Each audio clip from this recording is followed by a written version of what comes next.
it's a real pleasure for me as a longtime fan to be sitting here with Aaron Gray. Here with Larry Hama. We're talking with Kevin J. Anderson, best-selling author. Mr. Neil Adams. I am here with David Prince. Axel Alonso, editor. Shadow Stevens. And Devil's Comic-Con with John Delancey. With Tom King. Kevin Conroy. Free comic book day. Denise Crosby. PopCon Pop Expo. Here on location at Star Wars Celebration. Cafe Expo, talking for our second time with Gil Gerard. Wichita, Kansas at Time Eddie. Producer David Gerald. I've got Eric Flint. Are here at Smallville Comic Con. Wizard World St. Louis. VillageCon in Bentonville, Arkansas. Michael Lombardi. We were talking with Alan Dean. Quincy Allen. Suzanne Lambden. Founder of Starlog Magazine, Mr. Kerry Oakwin. Chris Sabi. Len Weed. Dave Schwartz. Mano Intirami. Johnny's. Aaron.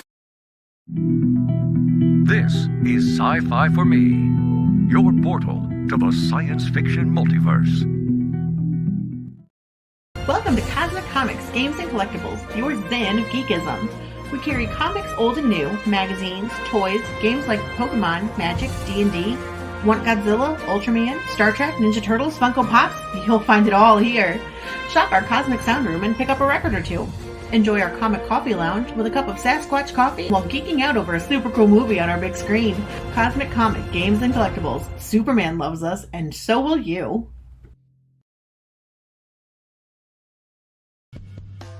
The Immortal Mask, a 1970 superhero crime noir adventure that follows a retired soldier who is given a covenant interview with a death row inmate.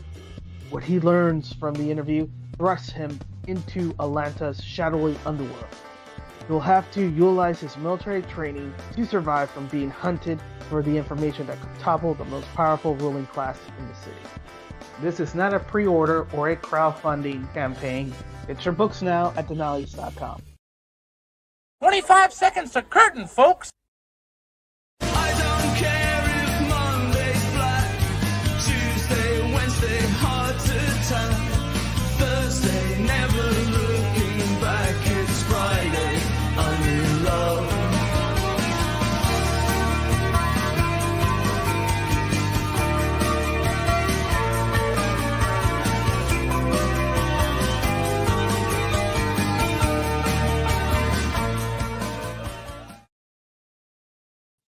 And we are live with the LCS Guys show. If you're used to popping in here every other couple of weeks and watching me and Mike talk, and lately Fergal's been joining us, Mike's not here. What am I going to do? Well, Fergal is here, and we're going to get the good news from Michigan. And Dave Dyer has returned to where he began with the LCS Guys. Dave, so good to have you back. I'm going to throw you up top here. You two. Been a long time, guys. It's been too long, man. Was that your commercial I saw before the show started? So yes, sir. I'm literally now dope sick, and I'm going to go get me one of them. I'm going to go make me one of them so I can get it on this thing because I've got a couple ideas. It's gotta come. We do Facebook videos, but I'm like literally going to slick myself a commercial. I'm going to work it out. I don't know how yet, but I'm coming together with it. We had that done. Yeah, go ahead, tell him. Yeah, we did that. My buddy Donald did that, who I've worked with. He also does World War Superman on YouTube, fan film, and so he shot that. We had that showing on the drive-in screen here in Belleville, Illinois. And, you guys do a drive-in movie? We still have a drive-in theater out here. Yeah. So, you guys have a drive-in theater? Yeah, well, I don't know. We actually do a drive-in at our store. We do one every Saturday in the summer months. We actually do our own drive. So I'm in a cul-de-sac. So we put a 25-foot inflatable screen up and provide free popcorn and soda and just let folks come. All they got to do is bring their own chair, and we call it Movies That Don't Suck. And that's just that simple, man. It's just that easy. This is the Skyview Drive-In, which is the oldest drive-in in the Midwest area now. Nice, and we bought ad space up there, and we had it up there for 2 years. This year times are a little tough, so we had to cut back a little bit. So but yeah, the commercial's done great for us. It drove a lot of business. At the time. It drove a lot of business toward us. So nice.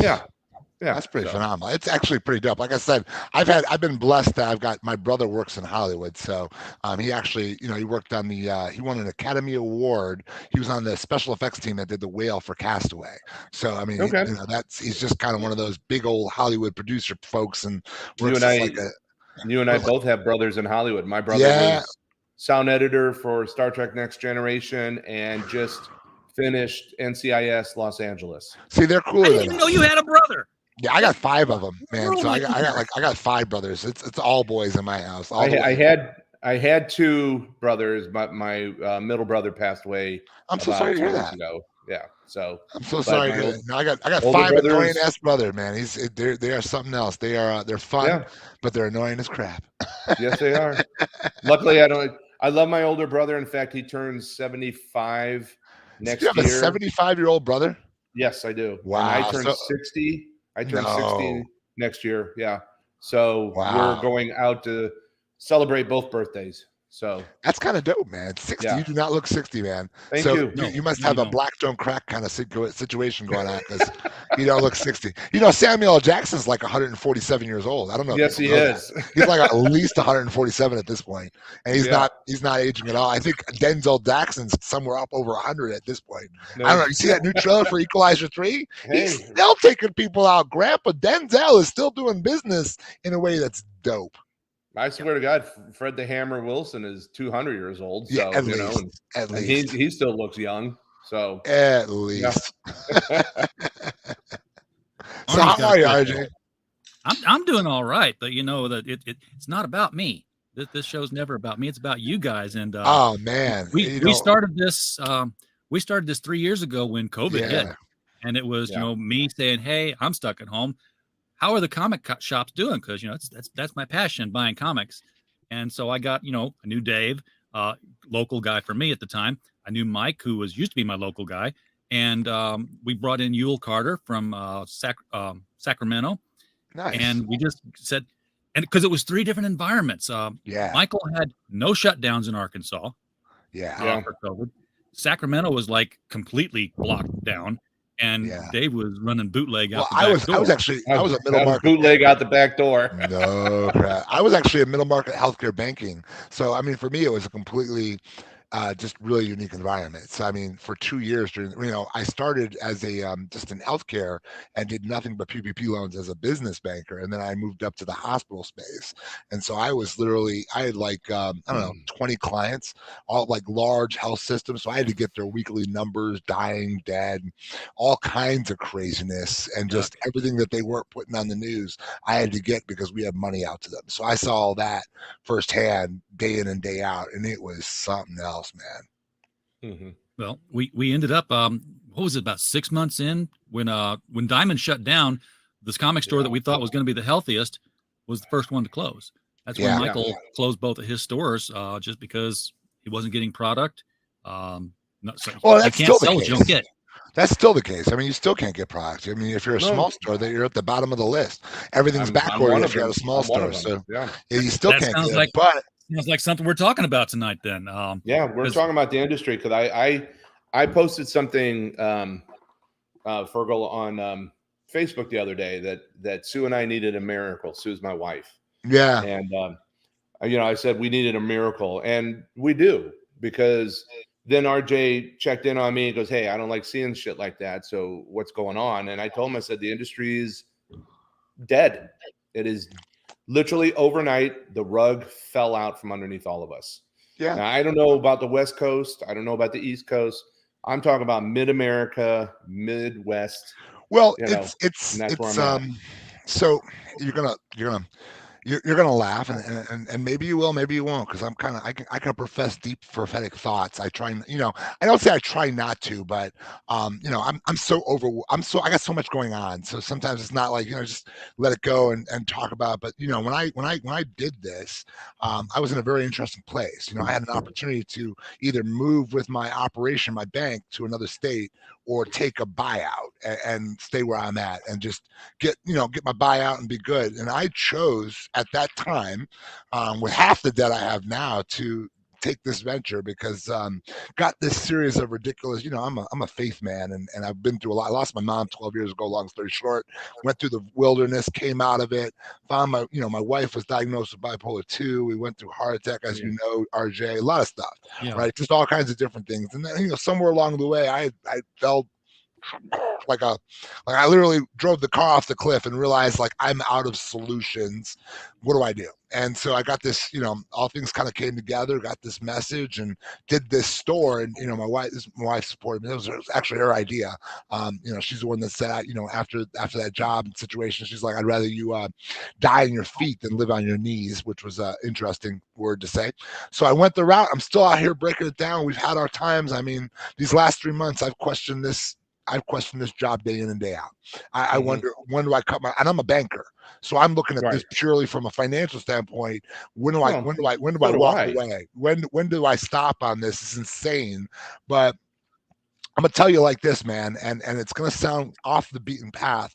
That miracle is, first off, it's everywhere, and that's why I said when I was in the back room with you guys, mindset, because I'm starting to realize, it's my faith, number one, but beyond that, it's been just an interesting dynamic. Like I said, we're going through the same things. Like money's tight, you're just trying to figure this out, you're trying to make this work. I'm busting my ass over here, excuse my language, trying to make this support this business here, and it's crazy, but we just got invited. So I'll give you an example. Motor City Comic Con has been closed since December. I mean, you can't get in there, right? I mean, I've not been able to get in there for 2 years. Like, it's just, first we didn't have the money because I'm a brand new store. Then we didn't have the product, and we're trying to ensure we have enough of that. They invited us in and like literally setting it up for us to come in there. And then, I wasn't even going to do free comic day because, last couple months I've been tight. I'm not even really buying too much because I'm just like, look, when I make this inventory buy and no one's buying in, I'm owing money for nothing that's selling. And it's going to end up sitting in my rack. So I'm just trying to see what we can move out of the store. And so, you go through what we're trying to do. Go through all that. People watching, by the way, who are going to Free Comic Book Day, understand that those are not free comics to the retailers. The retailers are buying those comics. Oh yeah, I just bought those. So I put Comic Day. Great, but yeah. So I just pulled together Free Comic Day. So again, I was just going to mention. So we weren't even going to do that. Like I wasn't even like my spirit wasn't even right. There was so much going on in my life. I just wasn't even feeling it in a spiritual sense. But I said, again, a little message, little rebuild of the faith, the mindset, which is so critical to what you're trying to do. The mindset, which changes everything out there. It's the matrix. It's all here, and it changes it all, man. So we did it, and in 4 days, I pulled together 2 artists, a Pokemon expert, 2 cosplayers, and 2 restaurants going to show up, bring food. We're going to do a free movie night, and I haven't even started advertising for this, and we've got hundreds of people asking about this, and it's just we're putting out into the Spider-Verse, and it's just so what I say to you, and I promise you it's going to sound crazy, but it's true. A mindset changes everything, right? It's a mindset, right? So it's a problem. You got faith backing you up, but there's always a solution, right? So we're on a 3-phase process. We're picking up our subscription base. I'm tired of watching these stores that have that are killing it out there online with their pre-orders, and I'm not a part of that. So we're gonna catch that wave. We're gonna catch that wave through eBay. It's a pain in the butt, but we're gonna catch it. It's a pain in the butt, but we're going to catch it. Then we're going to catch that wave through that community involvement in our stores. I love your store. I love what you do. You do everything I do. The only thing different I would say between you and us is myself, because 22 years I've been selling the invisible. So 22 years I've had the ability to hone how to talk to people and how to, and then I'm passionate. So I use a system that I built over 22 years, which creates the success I have in my store. And it's just a system. I've told Fergal on previous shows about how you've got the big movie area set up there, with the couches and the big screen, and people come in for movie nights, and the different. You're the biggest. Are you still the biggest Godzilla dealer that side of the Mississippi? In the Midwest? Wow, yes. That's dope. Yep. That's absolutely dope. And so for me, if I were in your position, that's a niche. So any niche has to create, or the whole goal as a business person is someone who comes at this. Again, I say 2 things are really important. I can hit you with a crap ton of knowledge that's purely business driven, that will just sit down and say, if you did X, Y, and Z, you can monetize that value. Or I can tell you that will do it, but without the faith, you won't execute. It won't come across natural, and you won't make others. Because remember, when you start a parade, which is all we're trying to do, because I think you're just like me, you're tired of the way this game is played, because we're the only industry where we're built against to fight each other like gladiators, where we get no support from the supplier, no ability to understand what we're selling, no forewarning, and then they keep jamming us down the hill with 17 covers that you just got to hold one because you're not sure one person's going to ask for that one cover and you don't have it. And that that loss leader is designed to help bring people in so that you can move other stuff to the opportunity that you have in the store where there's a greater margin. And so they're killing all of us. When you can go to a grocery store, there's a Coke rep putting a Coke display out, but we can't get that in the comic business. And we're the purveyors of a $7 billion a year industry. We are the gatekeepers of it. There's nobody going to talk about James Gunn unless they come to a comic store. You've seen his trailers, right? He puts 3 comics on the back end. I own all of them. I know the stories front to back. No one's going to see those movies unless they hear those stories. So we're the gatekeepers, guys, and that's why I'm trying to change this game. It deserves to be changed. We have to be big enough. That's my franchise. We're going to get big enough so at some point we can build a table they have to come to. Because if they come to our table, we won't have to beg for scraps from theirs. So Dave, you reached out to me on this a couple of weeks ago, and then, like you said, I called you again the other day to find out what was going on here. Where is your position? What has happened in the past year with Cosmic Comics? Because you were expanding, you opened a new store, not a comic store, you opened an antique store. So I'm like, business is good for Dave. He's branching things out. Where was the turning point? What was what happened in comics?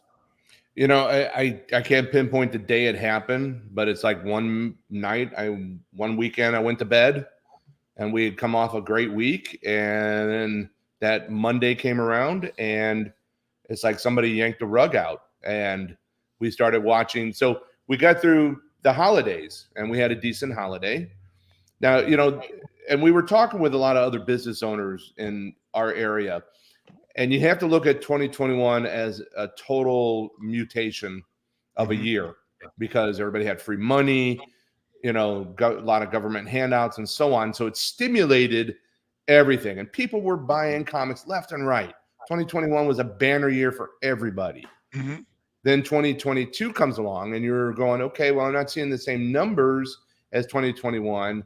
And as I started talking with other shop owners in our area, we realized basically in 2022, you have to start all over from scratch.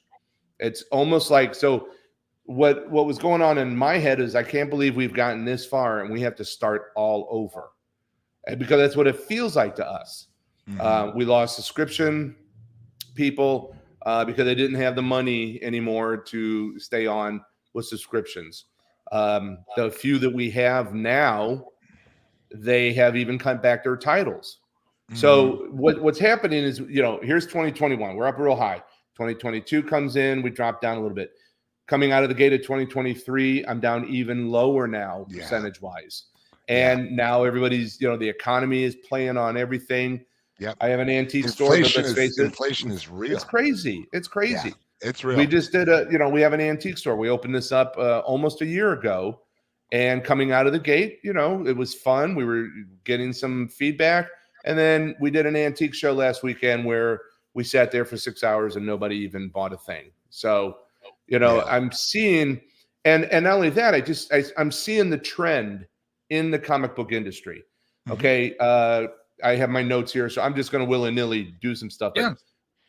Independent comic wise, the independent comic is dying. I no longer have the foot traffic I once had. No one is buying DC. No one is buying Marvel except for my core subscription people. Independents are gone. I mean, we already got Valiant laying off half their staff. Aftershock has filed Chapter 11. IDW is real close to filing Chapter 11. IDW just came off the New York Stock Exchange. Yeah, when they lost the Hasbro license, it went away. Everything went away. So yesterday they came off the New York Stock Exchange and they laid off 39%. Yeah, they've got Godzilla. IDW's got Ninja Turtles as well. They got Star Trek, but it doesn't matter. It's not, and they got Last Ronin, which is still Ninja Turtles, and Lock and Key. That's Valiant actually. It's not going to save them, and it's a shame. And what I'm also hearing from my customers is that no one's liking the writing in the new comics. That's why no one's buying them. I mean, predominantly, in fact, I just talked to John before I got on here, a guy who volunteers for us. He looked up, and our number one seller is back issues, and then it would come into manga and trade paperbacks. Well, if you're looking at the trends of what's going on with other stores, they're going to tell you the same thing. Manga is outselling everybody, DC and Marvel. Mm-hmm. I just heard today, this blew my mind. Scholastic. You know, you go to school and you get the little paper form and you fill out, you know, and you get Dog Man, obviously, through Scholastic, which is the #1 book that kids are reading today is Dog Man. It's the number 1 through 6 out of the top 10. It's amazing. Yeah. And in the top 700. Just like Captain Underpants was. I mean, at one time, Captain Underpants had that same. Dog Man was just the next iteration of Captain Underpants. Yeah. But in that top 700 titles, DC and Marvel are up into the 700, or the upper 600s. Scholastic is down in the top 10. Yeah. You know, and it just blows my mind. And so what's happening is Marvel and DC are renting Spider-Man out to Scholastic. Yeah. That's where they're making their money because they're not selling the comic books anymore. Yeah. Worth a damn. I mean, and you said it, Fergal, we got too many titles too. Yeah. There's my God, you got what? That's the thing is they don't, you know, there's so many things wrong, right? And the problem is, and this is all, and I do believe there's a correction necessary. So a counterweight to that argument is that I do also talk to stores, and I know stores that are killing it, and I know stores that are dying on the vine. I know internet stores that are doing extremely well, that have a good model, and they've done extremely well. They've figured out how to work a pre-order business where it's, you know, they get it prepaid. People don't change their minds. So they've built a great, and so like I've got buddies who are internet only and have built an amazing model where it's, you know, because they've taken the eBay approach on their internet sales. They've just gone broad, flat, and wide, and they've been able to pick up what they can't pick up. And they might lose a little bit of money, but what they're gaining in that process allows them to maintain a nice bed of rice, if you will, that they can build on top of. And they've been able to do that. And so I'm also a purveyor of content, right? Content is beginning to shift. You know, our experience is concierge driven. So our niche is the model that we operate. I get a lot of new customers in. I get a lot of new people every day, new people, at least a lot of new people who wouldn't find books. Because one of the things I saw when I dug into the research on this was that all comic stores tend to follow the same 25-30% of customers, and that's really those hardcores. And I understand they're part of what keeps you in business, but like every other business that we're seeing, whether it is Bed Bath & Beyond or any other business, if we don't create opportunities to broaden your market, you lose your market. And while there are a lot of businesses that will fall, there are many that will succeed and will figure it out. And so there's still money in the game. But that's what a lot of comic stores did. But and I've done it. I mean, you're broadening the market. Okay, I understand your thought process, Fergal. Yeah. From my insight, running my shop for 5.5+ years now, is as much as you try to broaden your market, you can also you broaden your market, but you oversaturate the market. Yeah. Because right now you've got so many independent, and we're talking about like the deep. I call them the alleyway independents that RJ's dealt with, you know, and I carry some of those titles.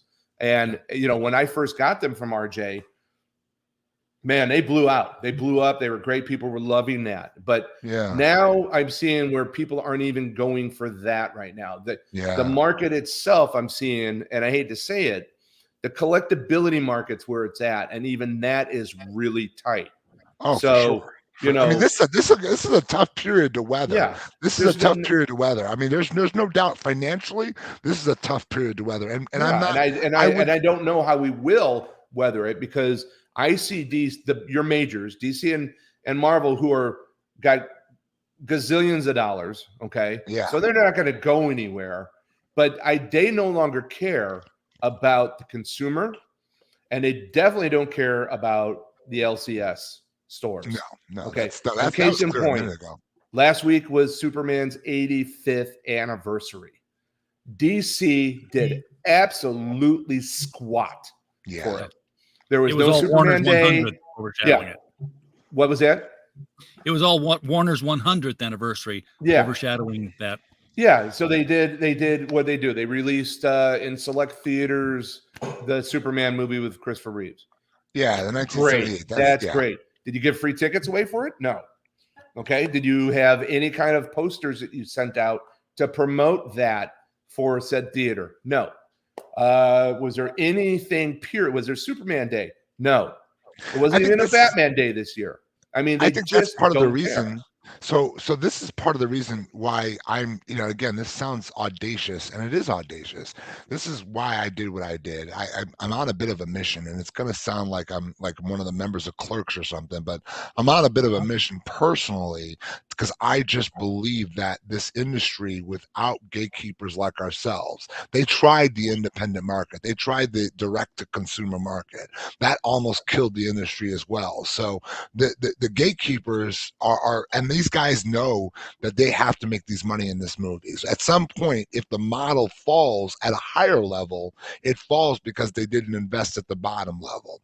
And it's happened. I mean, these are cycles. And it's happened. There are cycles, but I firmly believe that collectively they have been able to tear apart the voices. So and this is, so I'm gonna put the banker and the business hat on. Industries, or any industry that collectively finds its voice is an industry that succeeds. Any industry that brings a voice together in a unified fashion succeeds. It's clear.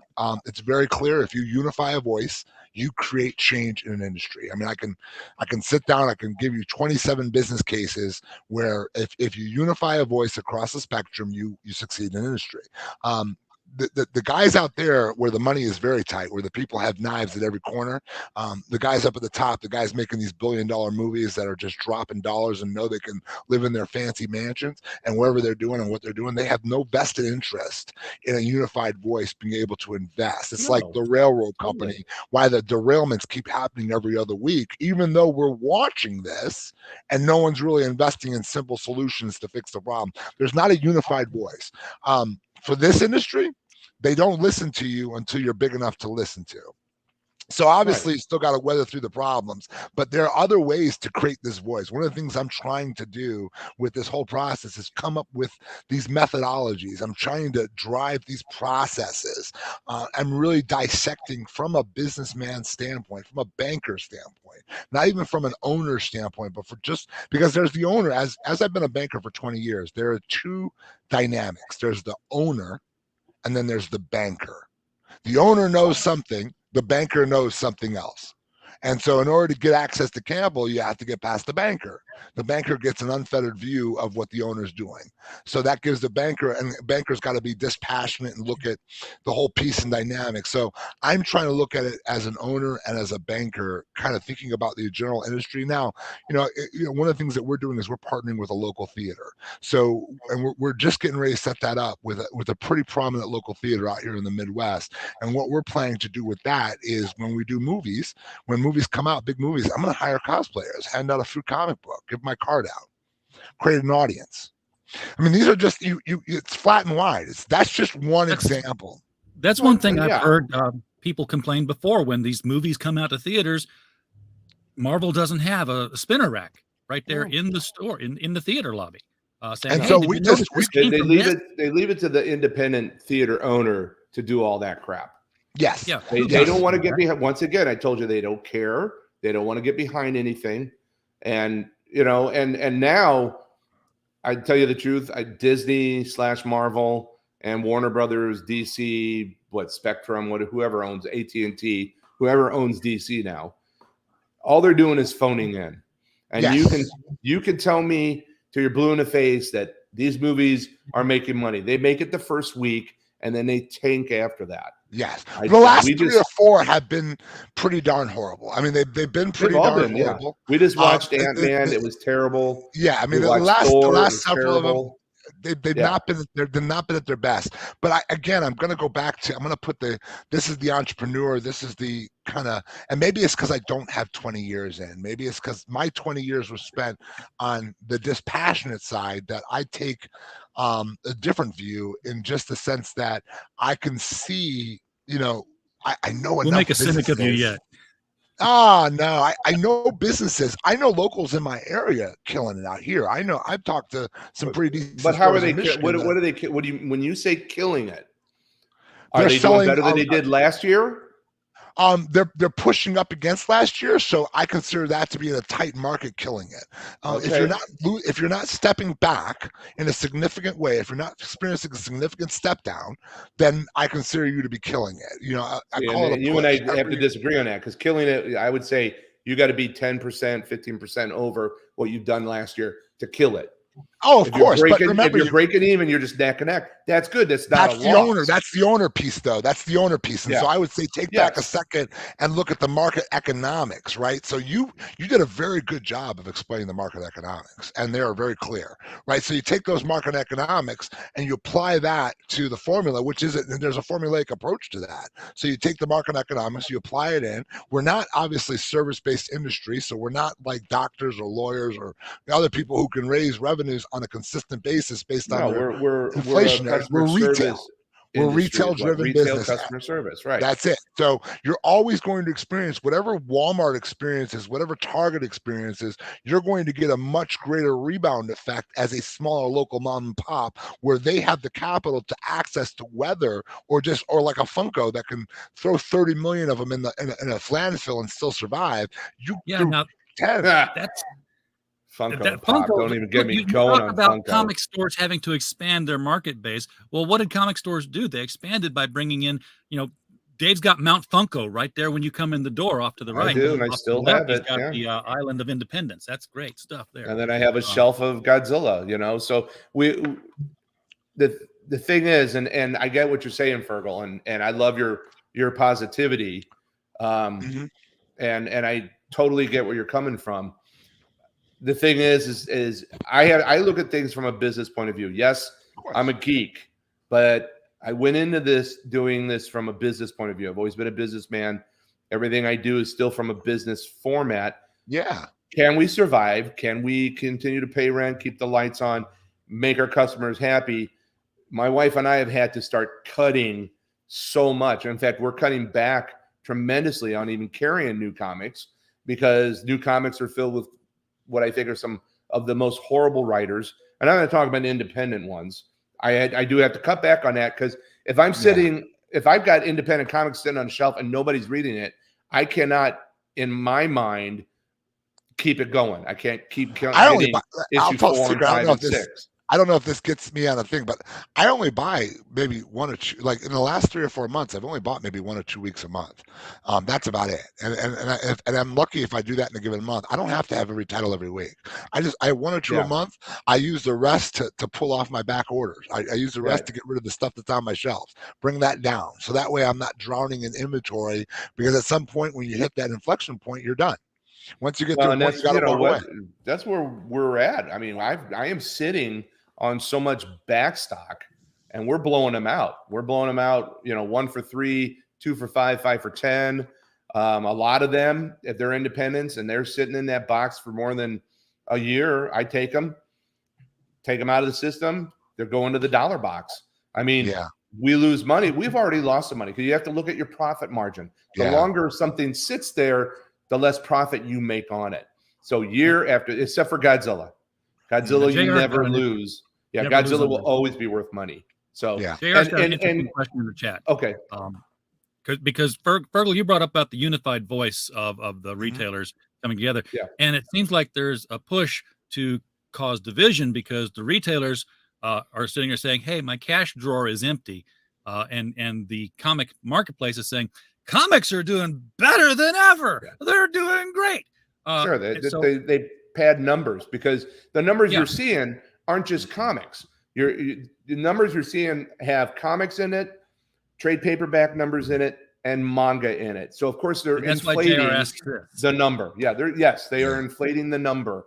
And well, they don't have to count. They don't have to count what's sold. They count what's sold from a supplier standpoint, not from a retailer standpoint. Okay, one of the reasons I spent the last 6 months working on, and I'm working on a web-based tool, an app. I've got a couple partners on it that are working on a predictive sales analysis app.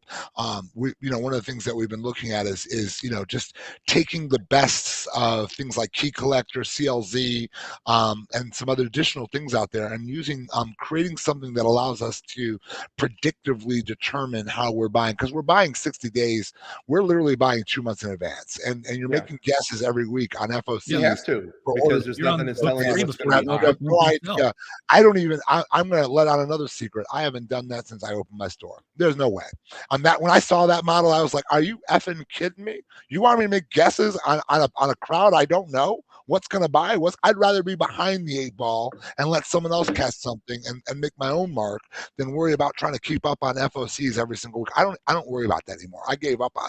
I haven't started. That was the first thing I threw away when I jumped in, and I spent a lot of time looking at it. And I was like, okay, this is how you do it. Okay, I understand. So I wrote down some numbers. I looked at just running that for a year, what that would get me. And I realized if I had ran that for 6 months on my current cash flow, I wouldn't be here talking to you today. I'd be a bankrupt man, and I would have been done. You know, it would have been just over. I mean, I'm not saying we're not hanging by a thread. We're all hanging by a thread. But, you know, that's where my positivity comes into play. That's how I drive, you know, because you can, you know, I mean, it's going to sound stupid. I know it does. But, because of the series of crazy ass promises that were made to me when I went back to my faith, and I found it in this way that changed my life. And this is an all dead ass seriousness. When these series of crazy promises that were made to me by the all heavenly, and I was at a point where I could easily have just said I could have gone one way or the other, and I was pretty much at the end of my rope. And these promises were made, and I walked away from them, and I didn't believe a damn thing of them because I'm a smart man, and I know that things aren't supposed to work that way. I can see the math. I'm smart enough. I'm not a dreamist. I'm not an idealist. I'm smart enough to see the math. And yet every single one of these crazy ass promises continue to come true, but I got to operate. Now, I'm not saying you can't be stupid. You got to be smart, but, I've been able to see solutions to problems. I've been able to figure out ways that I'm able to move around. I'm trying to, and it's hard. I work 2 jobs. I work 2 full jobs that don't let either one take the foot off the gas at all. My son says to me, and I love him to death, I miss you, Dad. I mean, I got a 14-year-old that needs a dad. And I'm working so much that I haven't been able to spend as much time with him because I'm running and gunning. But I got to believe that what I'm doing has greater meaning and greater purpose. Even if I don't see it, even if I don't understand it, I'm called here for a reason. I could be doing a gazillion other things. I love it, but I don't got to own it. It wasn't an easy job. I could have been a banking consultant and tripled my salary in a year and just gone independent. But I did this because I love this. This changed my life. This to me changed where I was at. So, you know, it's crazy. I love where you're at, and you got to make a business decision. If it's cutting you too deep and it's taking you down the road, you got to make a decision. And I get that. I'd tell you that if I was your banker. I'd sit down. I know you got to cut back on inventory because, you know, you can't sit there and be buying 100 copies of something and have 99 left over on the shelf 2 months later. Exactly. And we order very, very tight now. All right. Yeah. So where I may have had 4 issues of Batman on the shelf that haven't sold, and I just move them over into the Batman spot, I now have 1. Yeah. You know, and now I'm just going to carry just a handful of the core titles. That's it. Yeah. You know, because I have to go with what I know works in my area. Exactly. Well, that's what Michael talks about all the time. He's like, he would look through the catalog and say, this looks like a really good book. And before he'd order it, he's like, who's asked for this? Yeah, nobody. Exactly, and that's the way I do it too. In fact, when I just did Diamond this week for the month, I didn't even look at anything new. I glanced over and went, nope, and I realized I'm not going to be bringing much in because, all right, the speculation market is gone. You can have somebody go, oh, you got to get this one, but no. The speculation. Remember what 2 years ago, RJ, and you do too, Fergal, when everybody get Batman 181 because it's the first appearance of whatever her name is. Yeah, Punchline, and it blew off the shelves. Yeah, and every store was making money off of that. But now there's no speculation. Speculation market has dried up. You know, and you have to. You know, we've even stopped buying collections. I'm like, because I go, what do you got? Well, you know, we got Spawn and stuff from the 90s. No, I don't want it. I've got tubs and tubs of that in the back room. I don't need more of that crap. Give me some 60s. Give me some 70s. Give me Hulk 181, whatever. Yeah. You know? Yes. Speculation was dependent on the fact that when there was something that happened in the comics that was important, you knew that it was going to stay important. Yeah, when because Gwen Stacy died, DC and Marvel got behind it. Right. So an area that I'm putting. Fergal, you lost your audio. Hold on. I think this thing is funny as hell. I apologize. This is a brand new headset that my work gave me, so I'm trying it out tonight. Give it back to him. One of the things that I'm starting to become, I'm spending an inordinate amount of time researching, is the concept of social media, and I'm working on a ton of social media strategies. I mean, yes and no. There's some interesting game going on in that social media space right now. Content, and again, I get all of the things. Like I've been hearing this, and I continue to hear this, and I can respect. I love your knowledge, and I would never. I think you're one of the. I mean, you've been doing this a while. You've had 5.5. I'm less than a year, so who am I to talk, right? And I've been doing this actually since the early '80s. So yeah, so I mean, I'm not one. I go a completely different way, which good or bad or good. I don't know whether that makes me better or worse. I just know that I know this. I know this, and I know it clear that there's a direction to be made. This is a tough time. So I say two parts. One, you can't run away from what we're dealing with. It is a very tough time. It's going to cost a lot of stores their stores. It's going to cost a lot of businesses their. It's going to do that. It's done that more. I refuse to be one of those, though. I will stick in. That's it. And the second thing is that the market consumerisms continue to change. They've been very fickle. Dollars do get spent, even if they're tight. You just got I just refuse to buy into the concept that no problem that we face has a solution that cannot be equally or greater applied. And I understand that concept, and I agree with you. But Fergal, I look at it from not just I see what you're saying, but you're up against a wall. You're up against 100%. A rock and a hard place. Right? You're rolling the stone of Sisyphus right now. Okay, 100%. Because you're up against companies, the big companies that don't care to ever put out a comic book format. 100%. They want to go digital because that's where they want to go with it. 100%. Okay, they don't care about the little guy. They could care. Walmart doesn't give a crap if they carry comics. Target doesn't give a crap if they 100%. Carry comics. Even the bookstores don't give a shit if they carry comics. 100%. Okay, 100%. The only ones who give a crap are the LCS guys. Because this is our backbone in our life. Which is why we may end up going down to one shelf of new comics. Exactly, and I'm one of them that's going to do that. It may end up coming down to that, but where my point of contention, where my point of differentiation, it's only a point of differentiation as I see it, is that when I'm faced and I'm confronted with solutions, I have gone through enough and I've been through enough down markets. I've seen what most people don't. I've seen it in a way that most people haven't, because I've been able to sit at tables with the likes of Bill Gross, and I've seen things like I've seen things that uncomfortably realize like it's a lot, right? Like, how do you overcome it?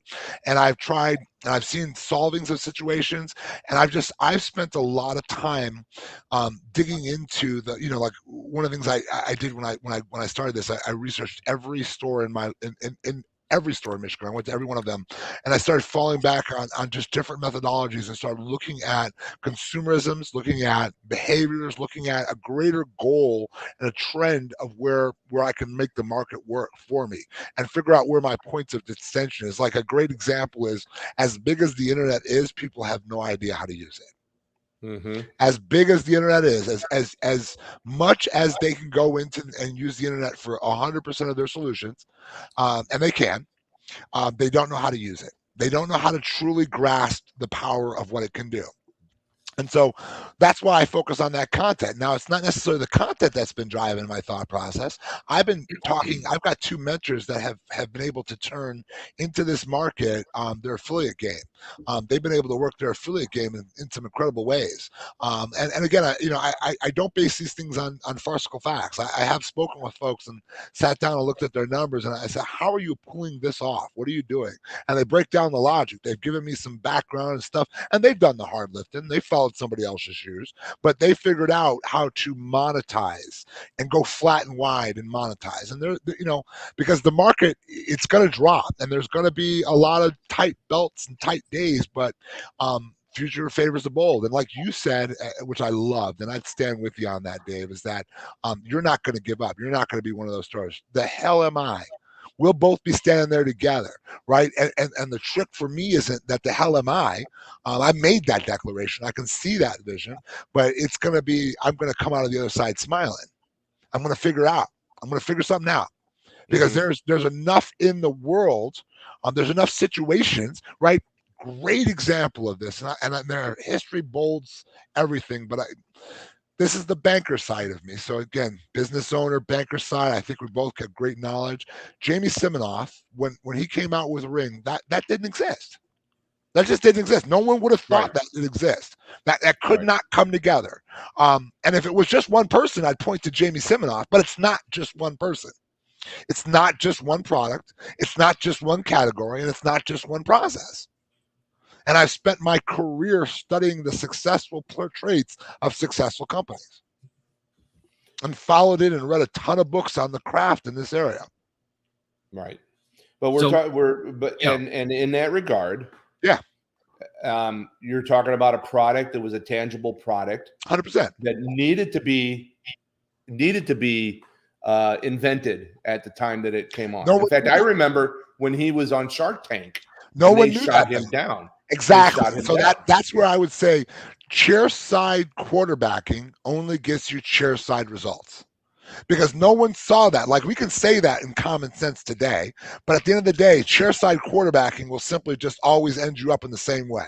So someone had to be the guy to see the vision. He had to create the parade that someone would eventually follow behind him. And it works, right? Everything you said about every battle, and I'm a Navy vet, so I'll take it a step further. They send these guys out as bullet sponges. I've been on many a ship. I've seen many a thing. Unfortunately, been party to too many situations. They send folks out there with the substandardest of equipment. They send people out there unprepared in many ways, in some ways. So it really does get down to, and I've been a commissioned guy for a long time in good and bad markets before I became a banker. And I worked in DC for 5 years. So I worked in markets where I've been up against some very interesting dynamics, including Atlanta, including DC, good and bad markets, as well as Michigan and Florida. I've had to face every market there conceivably is and had to succeed because I just didn't have a choice. When I was backed up as a commissioned guy and I got my only, I have a framed copy of it, my first check and my only check that I ever got at zero. And that was a commitment to me because I will never get a check at zero again. So when I saw that, it became a matter of, and there's a transformational statement, I'll say it, and I believe it, and maybe I'm the only guy that does. You can't wish or ask the universe to give you what you want. That's just not how it's going to work. So if you think that's going to be how it happens, I hate to break it to everybody, you can't say, universe, give me this. It doesn't work that way. The universe only gives you what you give it. So vibrationally, you have to become what you seek from the universe. Okay, because let me pose a question to you. Yeah. Okay.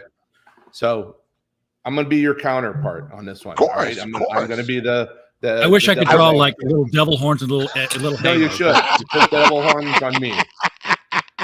I'll be he's a good cop, I'm the bad cop. Good cop. That's it. We're still going to get a confession, though. We're still going to get a confession. Get the law and order dumb. I might even just get that on my phone just in case we get to the point. So, okay, but you've got an industry, Fergal, that doesn't want to reinvent itself. It is an old industry, okay? So we have an industry that doesn't want to reinvent itself. It doesn't want to do any more printing. So it wants to go internet, and I'm trying to understand what this J.R. Exner said down here. He said, the best possible end of the internet with one app owned by Elon Musk that offers payment clearance, AI art, and OnlyFans all bundled into one. Yeah, okay. He's talking about that's just porn and beautiful art and NFTs. I got it. Yeah. So we're already in the digital art at the same time. That's just redundant now, Fergal. So it is. So all right, but we're talking about an industry. What you're saying is industries that want to continue to grow and move on. And we're talking about an old industry that has just is stuck. Here's the thing I want to add in here. Fergal, you brought up people who invented something new and went out there. at the comic shops, they're not inventors. That's not up to them to come up with the new thing. Let me now We're it's point retailers. counterpoint. Now we're getting to the game. Now you're getting my juices flowing. I feel like I need to take my sweater off up in here, and I'm feeling a little heated behind the collar. What are you going to buy from people who aren't? We are inventors. We are inventors. We are inventors of imagination. We are inventors of gatekeepers. They don't realize it. People don't realize that is what we are. We are the last bastion where people get to come in and not have an attitude. We are the last hope, the last space that you can go to and have a slight amount of escapism. We are inventors. Yes, we are purveyors. We absolutely are. More and more people don't care about that anymore. That's no, brother. We are in a world of this right here. Oh, okay? Of course we're in a world of this. All we're in. This so is when not. You come into I watch kids come into my shop. Their parents are bringing them in because daddy used to go to a comic book store. Of course. And so he wants to bring his child into a comic book store to get him into what it was like when he was a kid. And here's what the kid does the whole time he's here. Okay. You're not going to get them all. You're 100%. Okay. Well, I got news for you. I'm not going to get 8 of them out of 10. Oh, okay? See, this is why.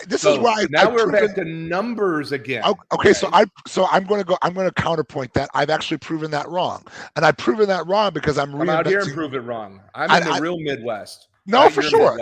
No, for sure. Michigan, Illinois, actually overcome it.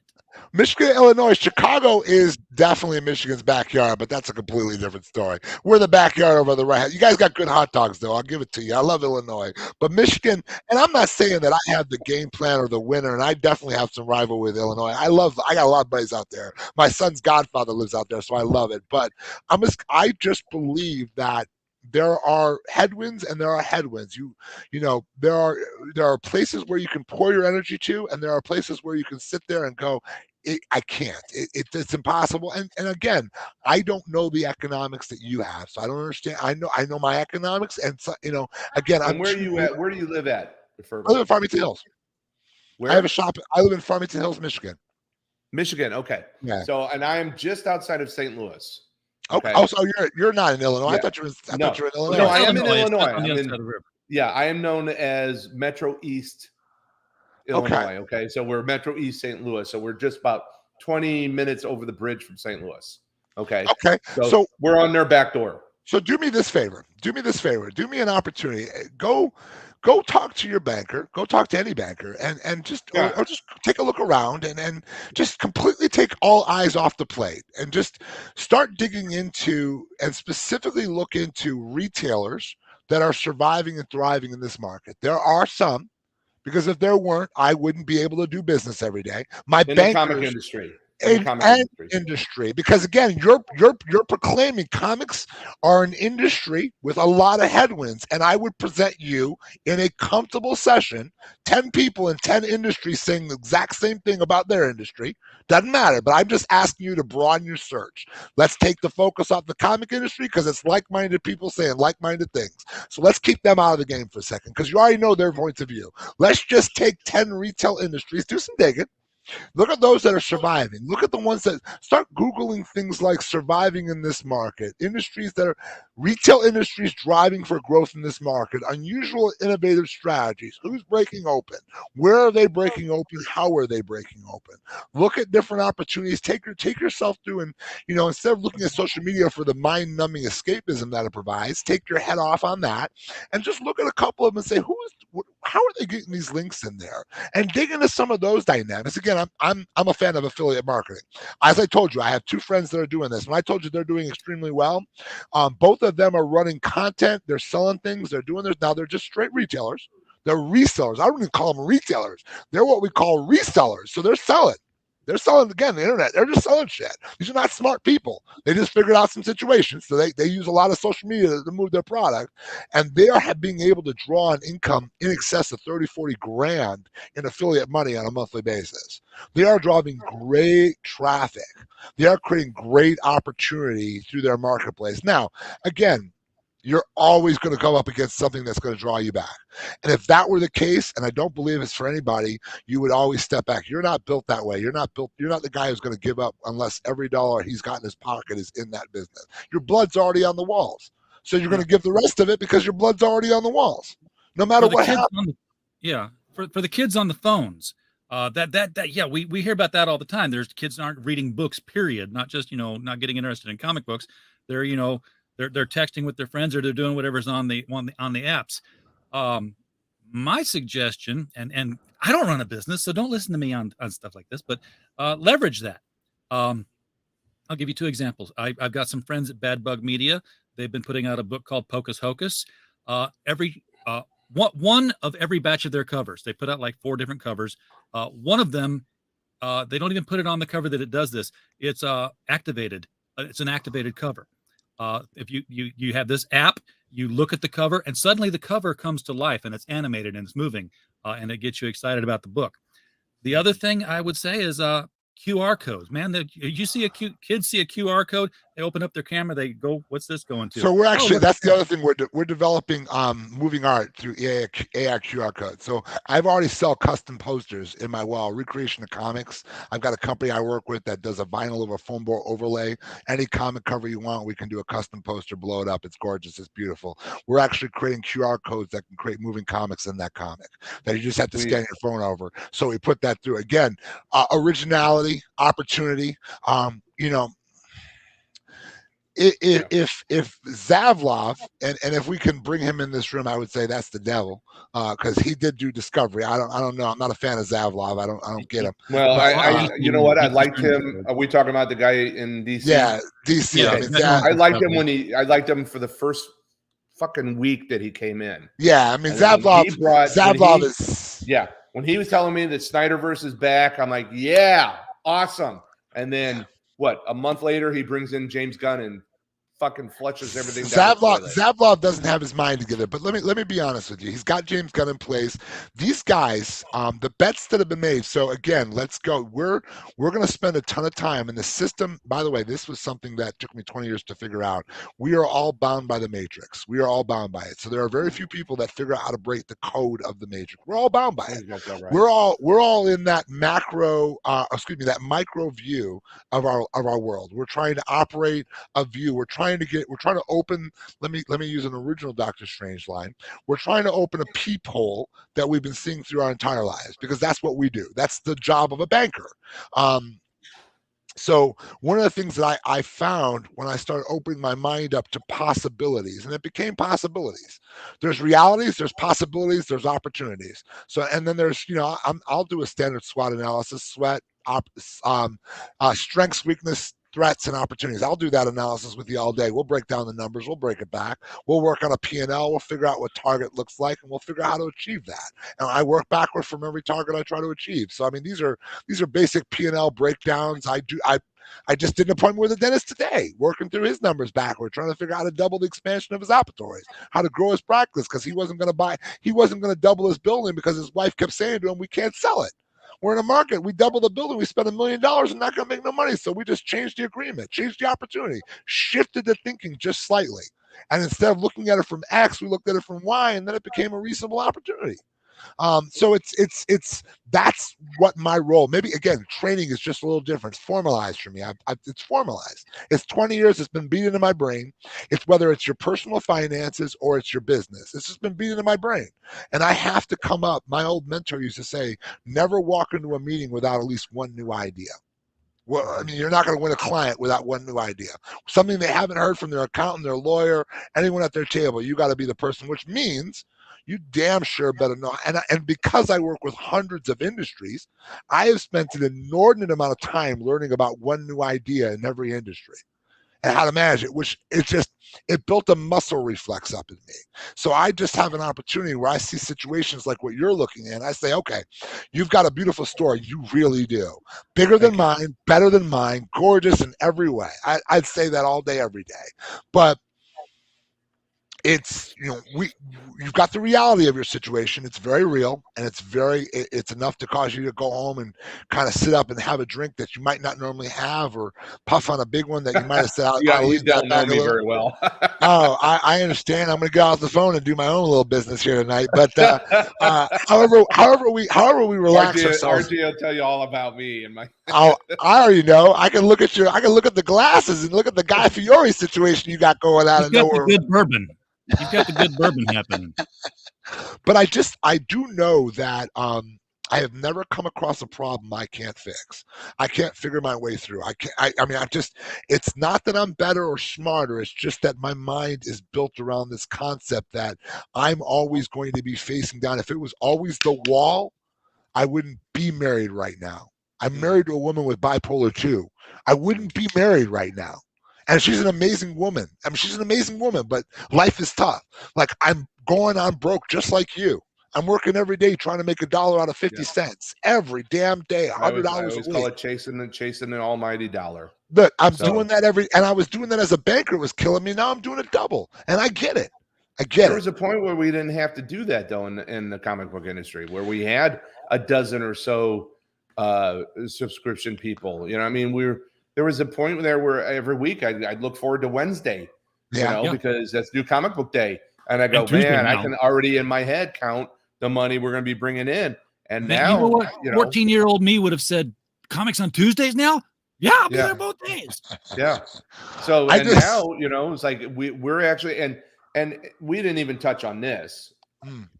The worst thing that happened, as much as I lobbied for Diamond to not be the only distributor out there, the two that we got who took over have been nightmarish. Now, Penguin is very easy to work with. Yeah, they are. They actually. Their payment plan is, if you're big enough, it works. For a store like me, a payment plan will suck you dry. I'm just going to put it to you that way. Lunar is the devil.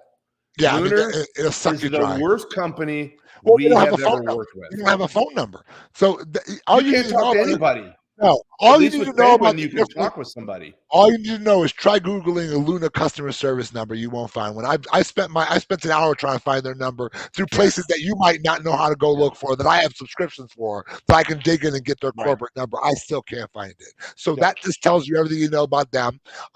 That's why I've got the DC in the world. The only books I ordered from DC this last week are free comic book day stuff. I picked up the other stuff from a buddy of mine who already does the order and gives me 50% off. So I picked up a few books from him. I keep it tight. I order a few in Marvel. I probably spent a little bit more, but again, I'm like you. I don't even move them off the bin. I refuse to let my book. I'm not selling my books at $1.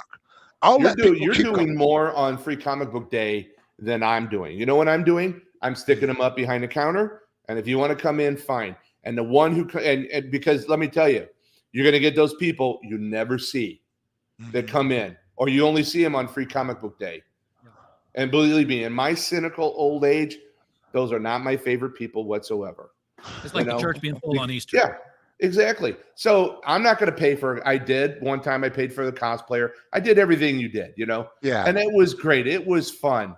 But at the same time, we can't afford a cosplayer because they cost money these days. At least they do in my neck of the woods. Nobody does anything for free anymore. Well, I mean, if I told you that I got 2 cosplayers for under $100, you might get mad at me.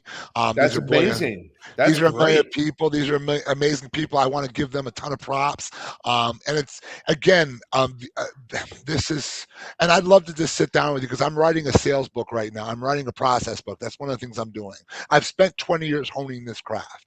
Sales is a process. If you're a doctor and you get diagnosed, you go talk to someone who did 8-10 years in school plus 4 years of residency, and you feel good that they're going to cut you open and take out whatever's wrong with you. Sales is no different than that.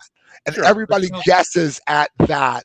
And believe me, I used to tell my business owners for 20 years before I got into my space I'm in now. I don't have that conversation now because it feels redundant. I used to say there are 2 yous when you go into business. There's the you that loves what you do, and there's the you that hates what you do. The you that loves what you do is doing it because you love it. The you that hates what you do did not go to school to do this. So you have no idea what you're doing. So you're just doing.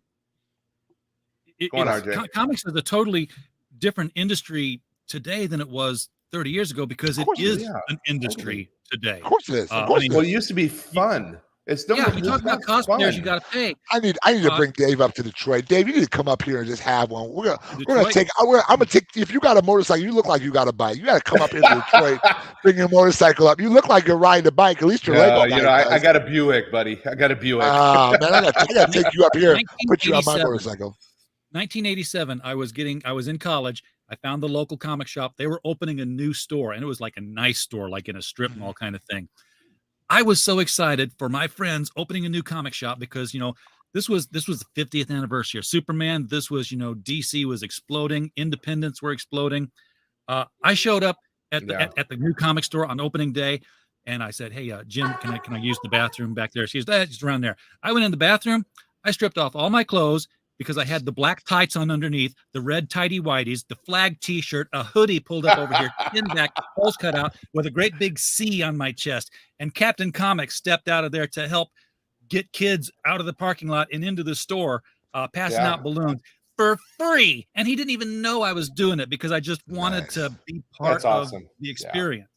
Yeah, and that's comics. Yeah, I mean, like I said, it used to be fun. I've got one guy, God bless him. His name is Andy.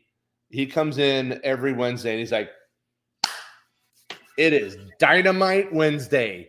And he gets his Vampirella, all of that, man. And he and Zenoscope, and he loves it. He's all excited and everything. And I'm like, man, I miss when people were excited about all that stuff. I used to be so excited. Are they giving you feedback at all? I mean, are they just stopping coming, or do they say, "Hey, there's nothing for me this week," or "Wow, what happened?" Most people are just like, "You know what? I got to cut back, man. Things are tight right now," and boom, and they do, and then or they just disappear. Those are my favorite ones. Not where I'm sitting on a bag of comics for them, and I'm like writing them, and they're ghosting me and everything, and when I hear nothing, falls apart, falls away. Yeah, that definitely sucks. Because do you have the subscription guy who's like, "Hey, hold me these titles," and then 3 months later he comes in, but he only wants the 2 that got made on the news because "Hey, I saw that this one was this one came out 2 months ago. It's on my hold list. Here's $4.99 for the cover price. It's a $30 book selling right now." Hello, is that the wife? Yeah, but you're still muted, Fergal. Turn your mute button off. You muted yourself on the computer. I can't unmute you. Maybe I can. Nope, I can't unmute you. I can't. No. Click the mute button. Click the mute button. Take your mouse. Go down to your picture. There you are. Hear you. No. We still can't hear you, but you're just mouthing it now. I heard her laugh. Put it up. Say can't hear you. Put a sign up. Do you? No, we cannot hear you. It's his janky ass microphone he needs to send back. He doesn't have it on now.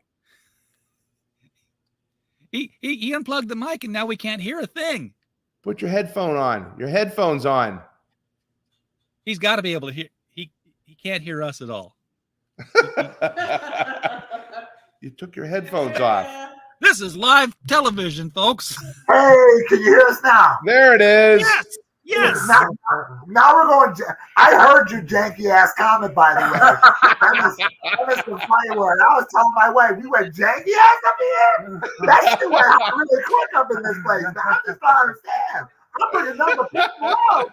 You were the one complaining about it earlier. Oh, I mean, I just took. There it is. See, there you go.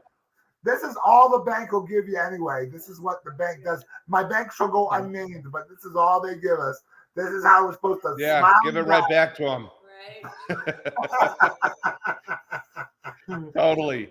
So these are the LCS guys. This is who I. Good to meet you. Oh, it's a pleasure to meet you. All in right here.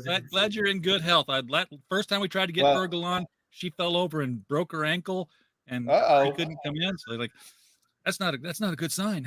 Well, yeah. I think RJ, we should do a part 2 of this. What do you think? I'm up for it. I'm actually going to try to spend a little time with my son this evening. Yeah, dude, I'm going to spend time with my wife, and we got to go wrestle. I heard your wife laugh, by the way. She was laughing. She's back here. janky She's ass watching item. on her phone. Yeah. We're gonna fight it up pretty soon. I'm gonna have to arm wrestle you for the. Next time, I'm wearing my devil horns. I'm gonna have my little halo. And you wear on. your little angel wings. That's it. I'm Barack Obama before he made it cool. So I'm gonna bring the fist out here. You know, I'm Irish and African. Like, my name is Fergal. So if you took my mom's maiden name, it'd be Fergal Patrick O'Dowd, and then you'd have to give me a 4-leaf clover. Literally, at that point, you'd have to give me a 4-leaf clover. Well, RJ will make sure. Fergal, RJ will make sure we get each other's emails, and we'll. Yes, I can do that. I can make that happen. And we can come back in 2 weeks. Michael will be here to throw in his 40 years of wisdom on the topics. Yeah, I want to see how he's doing with his, online. He's doing books. He's doing his online sale. Michael's a genius. He's a Edward freaking genius. I mean, there are gods in this industry. There are people who have made it work. I mean, And there are he's one of them. Absolutely. But I think for the upstarts, we have never faced more challenges. And I still consider you an upstart, Dave, because you've had your retail for 5 years. You're still an upstart. Again, you're right. You're facing totally new things. Michael mentioned this 2.5 years ago, and I haven't forgot it.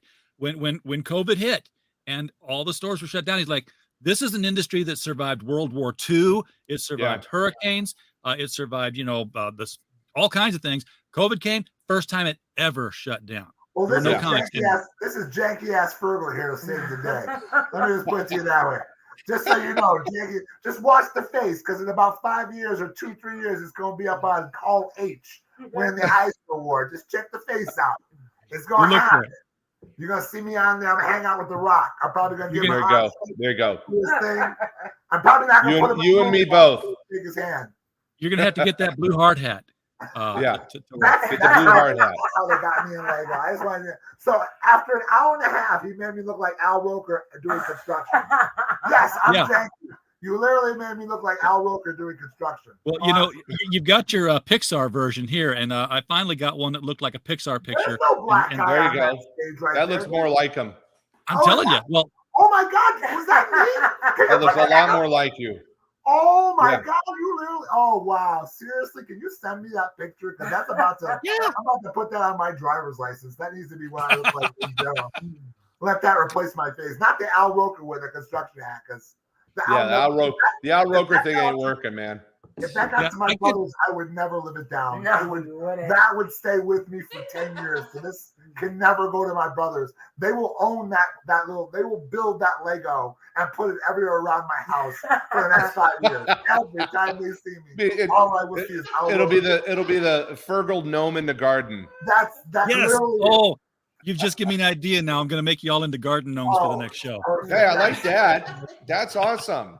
So I'm working on my Snake Eyes figure. I just decided to do Hasbro Pulse. This is gonna sound stupid because we all can't afford it, but I need to make myself look like Snake Eyes. I need to get my little figure of myself looking like Snake Eyes. I just do. Perfect. I got the. I'll show you this real quick before we get off the air. You probably can't see it because I have a horrible camera, but that's my Rashikage right there, bro. Oh, okay. Yeah. You don't know. We don't talk about my ninja days. These are all behind me now. I was doing business back then. Soft master, hard master, whole different story. There you go. Back up history. We'll just talk. Honey, we don't talk about those days, do we? All right. We'll leave that alone. Well, guys, we made a little bit of discussion tonight, I feel like. I want to get down to the point where we can start and the reason I made the Lego images for this is I want to get to the point where we can say, here are the fallen over bricks. Let's stack them up. Let's find out how we can restack this and reform it. Bring the success back to the comic stores. It's going to take a lot of work. It is. Yeah. So, and it's and perseverance. And the thing is, you're working with what you got, and you're getting bricks from people who basically don't care about brick making anymore. Yeah, and like anything, you have two choices: close the doors and go home, or reinvent yourself. So, bingo! Oh, at some point, do we hear Fergal's running? Oh shit! Oh shit! Oh, I wish we had started this conversation. I think I know which way we're going to go. I just want to reinvent yourself, baby. I'm gonna do it tonight. I've been down this. I've been around the block almost 60 suns. So this is 60 trips around the moon. That's right. He only met me tonight. I was right. Yeah. And I didn't stay this young looking because I didn't know what I was doing. So no, and you do look like Guy Fieri. I'm actually wondering when you're gonna show me your big rings. I'm like, you just took me to Flavor Town, dude. You just took me to Green Flavor Lantern, Town. baby. Oh wow! Oh, There it is sweet. right there. Is that the Green Lantern ring? Yeah, it's a Green Lantern. Do you know? We're gonna end it. Do you know the oath? What's that? You still remember the oath? Yeah, but no, I don't. I know most of it. I know most of it. I'll take you through it, man. In darkest night, in brightest no. You've already screwed it up, man. Oh shit! Oh shit! In brightest day, in blackest night, no evil. In darkest day, in blackest night, no evil shall escape my sight. Let those who worship evil's might beware my power. Green Lantern's light. And I will shed my light over the forces of darkness. I used to know the Alan Scott quote. And I will tell you this right now: I'm one of the few who liked the Ryan Reynolds Green Lantern movie. Oh no, there's at least 2 fans of it. You and me. Three. All right. I like it too. There's 3. Now my wife. It was fun. It was fun, and it did exactly what it was trying to do. He's really good. She might say the acting, but she likes Ryan Reynolds' ass. Let's just face what it is. Well, who doesn't? My wife Nobody's does laughing too. over there because I know she likes Ryan Reynolds' ass too. Ryan Reynolds likes Ryan We Reynolds. all have that little thing inside of our head that operates the control. And I'm pretty sure she's got one of those Antonio Banderas controls like my wife does that comes out and screams, "You're talking too much. I'm here for you, Chica." I understand. There you go. I understand. It happens. I'm 20 years married at this point. We just had our anniversary. There you go. Congratulations. Thank you. Thank you. All right. That's awesome. 2 weeks. 2 weeks we come back and we get the hammers and back in 2 and 2. Yeah, we get everything out to rebuild. Thanks for coming on, guys. Appreciate it. Folks in the chat, thank you so much for being here tonight. We don't have a show without you guys. So Al Roker we're here. signing off. It was a really great pleasure to meet you guys. Same here. And everybody, while you were here in the chat, while you were here, as always, we just hope you had a blast. Good night. Yes.